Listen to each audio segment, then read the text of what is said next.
Yang pertama, kalau kita baca di dalam kitab Tauhid, syarah kitab Tauhid ini dia ada 2 jilid. Jadi pengarang kitab ini mengambil hadis-hadis dan juga dalil-dalil yang ada di dalam Sahih Bukhari. Di dalam, kalau kita mengaji Sahih Bukhari, di penghujung kitab Bukhari itu Imam Bukhari meletakkan suatu kitab dinama satu tajuk, dan juga nama kitab itu dipanggil Kitab Tauhid. Di dalam Kitab Tauhid ini dibahaslah tentang ayat-ayat Quran dan juga hadis Nabi SAW yang berkaitan dengan sifat, ataupun kita boleh sebut juga ayat-ayat mutasyabihat dan juga hadis-hadis mutasyabihat. Dibahaskan oleh dikemukakan oleh Imam Bukhari. Bila Imam Bukhari kemukakan, lalu disyarahlah oleh ulama-ulama, di antaranya Ibnu Hajar Al-Asqalani.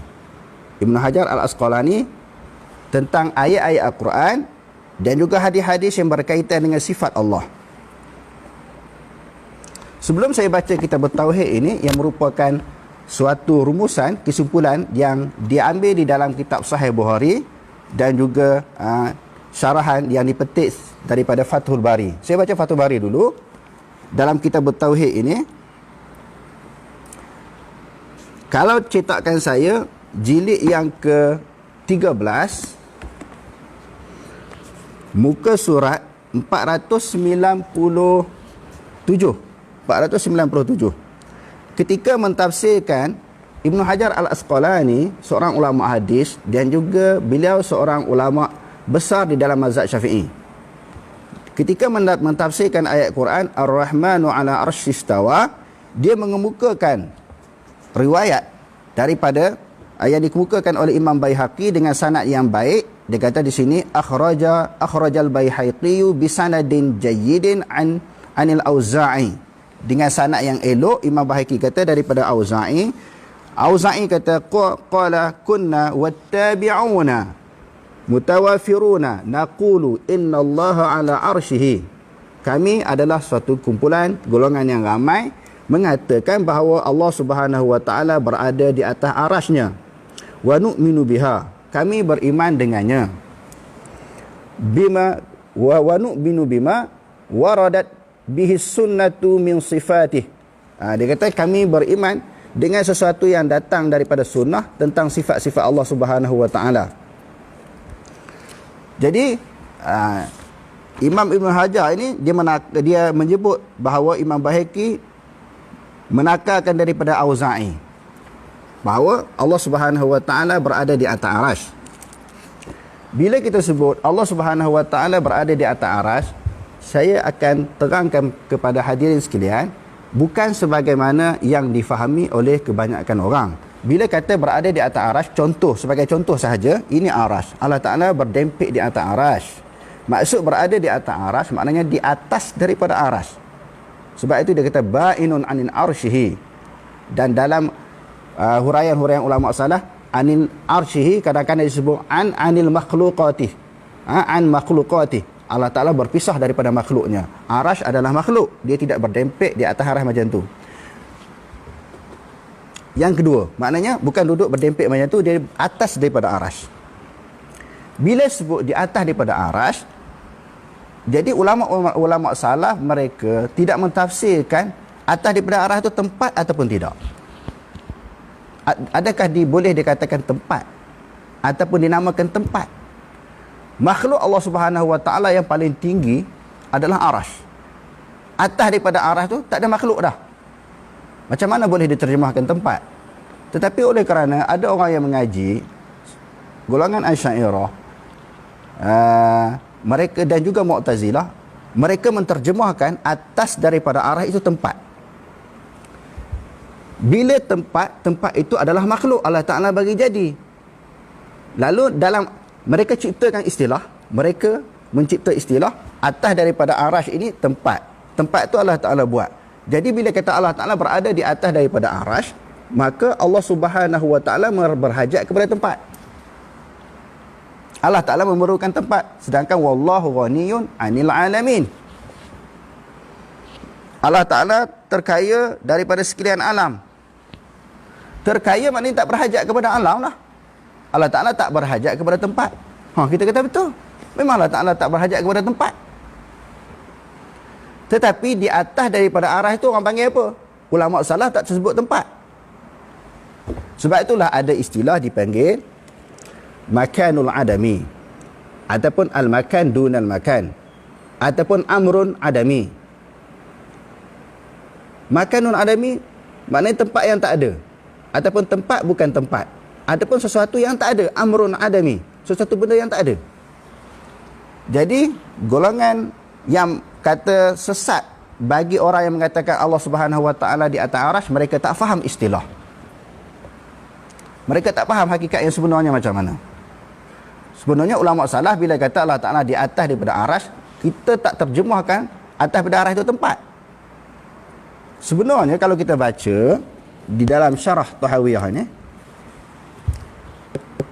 syarah Tahawiyah oleh Imam Abdul Ais, dia mengatakan nak sebut tempat pun tak apa, tak nak sebut tempat pun tak apa. Sebab kalau kita kata tempat, di atas daripada arasy, di sudut istilah sahaja. Bukan maksud bila kita tempat bahawa dia adalah merupakan makhluk Allah. Boleh sebut tempat, tetapi dia panggil tempat yang tak ada. Sebab saya nak ulangi sekali lagi supaya jelas, atas daripada arasy itu maknanya tak ada makhluk dah. Nak sebut apa tu? Nak sebut tempat pun tak apa, tak sebut tempat pun tak apa. Jadi cuma orang terjerat dengan istilah. Apa maksud terjerat dengan istilah?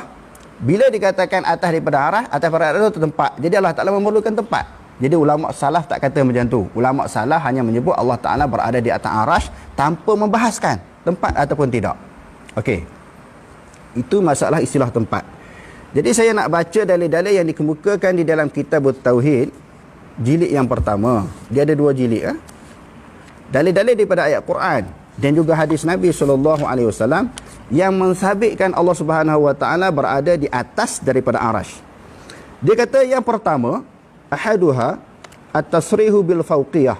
Jelas Allah Subhanahu Wa Taala berada di pihak atas kerana disertakan dengan perkataan min, ya khafuna rabbahum min fawqihim. Suratul Nahl ayat 5. Ayat 50. Suratul Nahl ayat 50. Mereka takut akan Tuhan mereka yang daripada pihak atas. Maknanya min fawqihim. Maka Allah Subhanahu Wa Taala itu berada di pihak atas. Itu dalil yang pertama. Yang kedua, Allah Subhanahu Wa Taala sebut dengan perkataan, pertamanya dia sebut dengan ada perkataan min. Dia kata yang kedua, zikrul fawqiyati mujarradun anil adati. Sunyi daripada perkakas ataupun alat. Wa huwal qahiru fawqa ibadih. Allah Subhanahu Wa Taala itu qahir, perkasa di atas hamba-Nya. Itu dalil yang kedua. Yang ketiga, at-taslisu at-tasrihu bil uruji ilaihi. Jelas bahawa naik kepadanya oleh malaikat. Ka qaulihi ta'ala ta'rujul malaikatu. Naiklah, mi'rajlah oleh malaikat, waruhu ilaihi, dan ruh kepadanya. Kan orang yang mati ni naik bertemu dengan Allah Ta'ala, dan dia ada satu tempat roh yang disediakan oleh Allah Ta'ala naik ke langit. Dan juga malaikat ini siang malam silih berganti sebagaimana hadis riwayat Muslim kan, pergi bertemu dengan Allah Ta'ala. Jadi kalau golongan yang takwil itu terpulanglah dia nak takwil. Yang tu tak ada masalah, dia nak takwil dia punya pasal. Tapi nak ceritanya, dalil yang dipegang oleh ulama-ulama yang mengatakan Allah Ta'ala berada di atas arasy, ini sebahagian daripada dalil daripada ayat Quran. Okey, tadi yang ketiga, sabitnya malaikat dan roh bertemu dengan Allah. Ar-rabi'u, dalil yang keempat, at-tasrihu bis-su'udi. Bis-su'udi, terang bahawa dengan naiknya ilaihi yas'adu. Ilaihi yas'adul kalimut tayyibi. Ilaihi yas'adul kalimut tayyibu.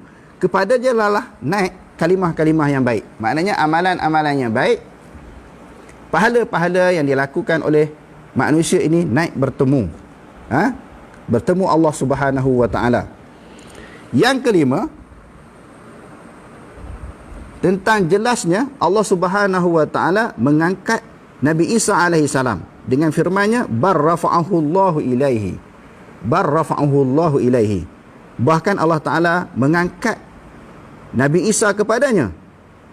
Ayat yang seterusnya, inni mutawaffika wa rafi'uka ilayya. Wahai Isa, aku akan mewafatkan kamu. Mewafatkan di sini ulama tafsir menyebut maknanya menidurkan Nabi Isa alaihi salam lalu diangkat naik ke langit. Yang keenam, dalil daripada ayat Al-Quran, wa huwal aliyyul azim. Allah Taala Maha Ali, Maha Tinggi. Bila Maha Tinggi, atas daripada segala-galanya. Tadi saya sebut Arash adalah merupakan makhluk yang paling tinggi. Atas daripada Arash apa dia? Makhluk dah tak ada dah. Atas daripada Arash tak ada makhluk dah. Yang adanya Allah Subhanahu wa taala. Wa huwal aliyyul kabir. Dan juga Allah Taala itu Maha Tinggi dan juga Maha Besar. Yang seterusnya, ayat yang berikutnya, innahu aliyyun hakimun. Sesungguhnya dia adalah Maha Tinggi lagi Maha Bijaksana. Yang ketujuh, tanzilul kitabi. Dia kata at-tasrihu bitanzilil kitabi minhu. Secara jelas dan juga terang, turunnya kitab daripada sisi Allah. Kitab Al-Quran turun daripada langit. Ke turun daripada mana? Yang tuan-tuan baca. Turun daripada langit. Allah Ta'ala berada di atas langit. Maka Arash itu di atas daripada langit. Maka jelasnya hadirin sekalian, berdasarkan kepada hujah yang ketujuh yang dikemukakan dalam kitab ini, turunnya kitab daripada langit. Yang turunnya kitab itu daripada langit, yang Allah Subhanahu wa taala berada di atas langit. Jadi orang kata sekejap atas langit, sekejap atas Arash. Jadi nak bagi tahu, ulama sebut langit itu yang paling tinggi, di atasnya adalah Arash. Allah Subhanahu wa taala ada di atas daripada Arash. Yang seterusnya, yang ke-8, dikata hujah yang Allah Subhanahu wa taala berada di atas Arash ini tentang Allah Taala sebut dalam Quran, innal ladzina 'inda rabbika. Sesungguhnya yang berada, golongan yang berada di sisi engkau. Di sisi engkau tu siapa dia?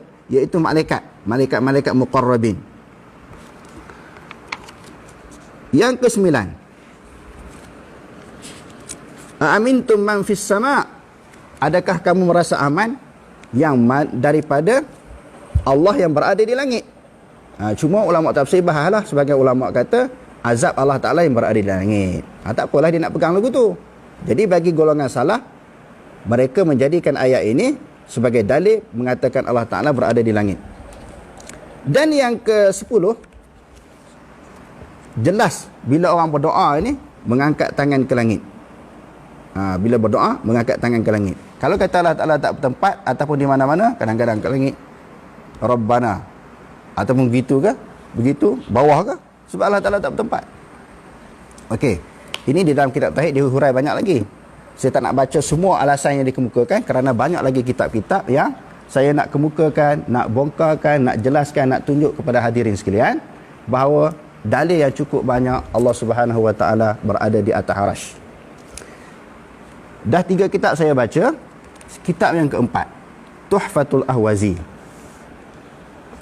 Ketika mensyarahkan Al-Mubarakpuri ini, ketika mensyarahkan hadis 3320 tentang Allah Subhanahu wa taala, wallahu fawqa dzalik. Allah Taala atas daripada yang demikian itu, maknanya atas daripada langit. Lalu dalam kitab Tuhfatul Ahwazi menyebut, fihi dalilun ala anna Allah Ta'ala fawqal arsy.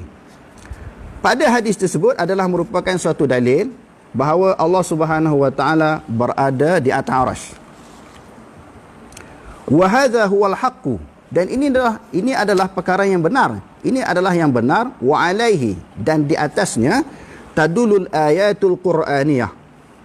Di atas pegangan ini menunjukkan ayat-ayat Quran wal ahadithun nabawiyah, dan juga hadis-hadis. Jadi Mubarakpuri kata daripada hadis tadi menunjukkan daripada ayat-ayat Quran, juga hadis-hadis Nabi, wa huwa mazhabus salafis salihin. Mubarakpuri kata apa? Dan juga pegangan ulama salafus salih minas sahabah wat tabi'in wa ghairihim. daripada kalangan sahabat, tabi'in dan selain daripada mereka, min ahlil ilmi, daripada ahlul ilmi, ridwanul ilmi, ridwanullahi alaihim ajma'in, yang diredai oleh Allah Subhanahu wa taala kepada mereka ajma'in, kesemuanya. Pertamanya di sudut ilmu mereka diredai, dan Allah Subhanahu wa taala juga meredai mereka, sebab dalam Quran kata radhiyallahu anhum wa radu'an. Qalu inna Allah taala ala arsyihi. Golongan daripada kalangan sahabat dan juga tabi'in, mereka mengatakan sesungguhnya Allah Subhanahu wa taala, qalu inna Allah taala istawa ala arsyihi, sesungguhnya Allah Subhanahu wa taala istiwa di atas arasy. Istawa di atas arasy. Lepas tu semalam pun Ustaz Muhyiddin Khalil sebut istawa, orang Arab faham, dia orang Arab. Jadi kalau kita tengok perbahasan ulama bahawa istawa ni, kita kata memang berada di atas arasy lah. Sebab itu Imam Malik kata istiwa maklum, di sudut orang Arab dia faham. Okey, nanti kita akan bedah satu persatu. Dia kata ala arsyihi bila kaifin, bukan dengan kaifiat, macam mana tak tahulah. Wala tashbihin, dan tidak menyamakan Allah dengan sesuatu yang lain. Wala ta'wilin, dan tidak ditakwilkan. Wal istiwa'u ma'lumun, istiwa itu maklum. Wal kaifu majhulun, dan kaifiatnya adalah tidak diketahui. Dan Mubarak Puri juga menyebut wal jahmiyatu qad ankarul arsya, mereka menafikan Allah Subhanahu arash, wa an yakuna Allahu fawqahu. Golongan yang menafikan adalah Jahmiyah, menafikan arash dan menafikan Allah Taala berada di atas arash. Jadi hadut nafi itu maknanya golongan Jahmiyah. Wa qalu innahu fi kulli makanin. Golongan Jahmiyah kata Allah Taala itu berada di setiap tempat. Walahum maqalatun qabihatun, bagi mereka perkataan-perkataan yang keji, batilatun, yang batil. Perkataan-perkataan mereka keji dan batil. Yang duk kata Allah Ta'ala tak bertempat ataupun fi kulli makan itu, maka itu adalah Jahmiyah. Bukan pegangan golongan salaf.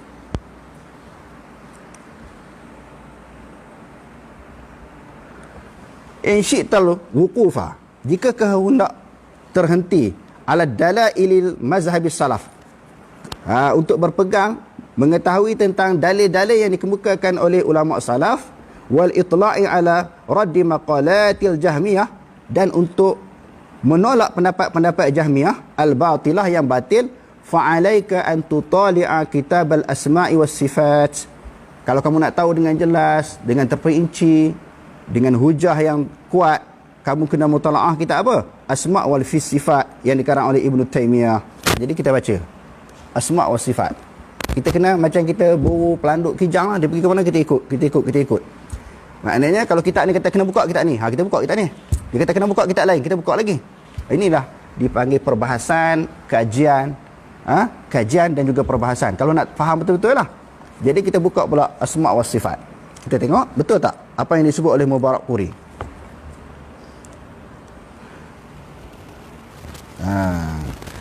Jadi bila kita baca kitab Asma' wa Sifat, zikrul istiwa'i alal arsy, babu zikril istiwa'i alal arsy, bab istiwa Allah Subhanahu wa taala di atas arsy. Faqala inna Allaha qailun in qala qailu ma taqulu fil istiwa. Jadi Ibn Taymiyah kata, bagaimana kamu nak jawab kalau orang kata tentang istiwa tu macam mana? Qila lahu, dikatakan baginya, naqulu, kami jawab, kami kata innallaha mustawin ala arsyihi, Allah Subhanahu wa taala istiwa di atas arasy-Nya, kama qala, sebagaimana yang dia kata, ar-rahmanu ala arsy istawa, Tuhan yang pemurah itu istiwa di atas arasy. Lalu dikemukakan lagi oleh Ibnu Taimiyah di dalam kitab ini dalil yang lain, ilaihi yas'adul kalimut thayyibu wal 'amalu salih yarfa'uhu, kepadanya lah naik akan amalan-amalan yang baik, pahala-pahala yang baik, pahala-pahala yang baik dan juga amalan yang soleh diangkat kepadanya. Dan barrafa'ahu Allahu ilaihi, diambil ayat tadi juga, Allah Ta'ala mengangkat Nabi Isa alaihissalam kepadanya. Dalam kitab ini pun tersebut Allah Ta'ala atas arasy.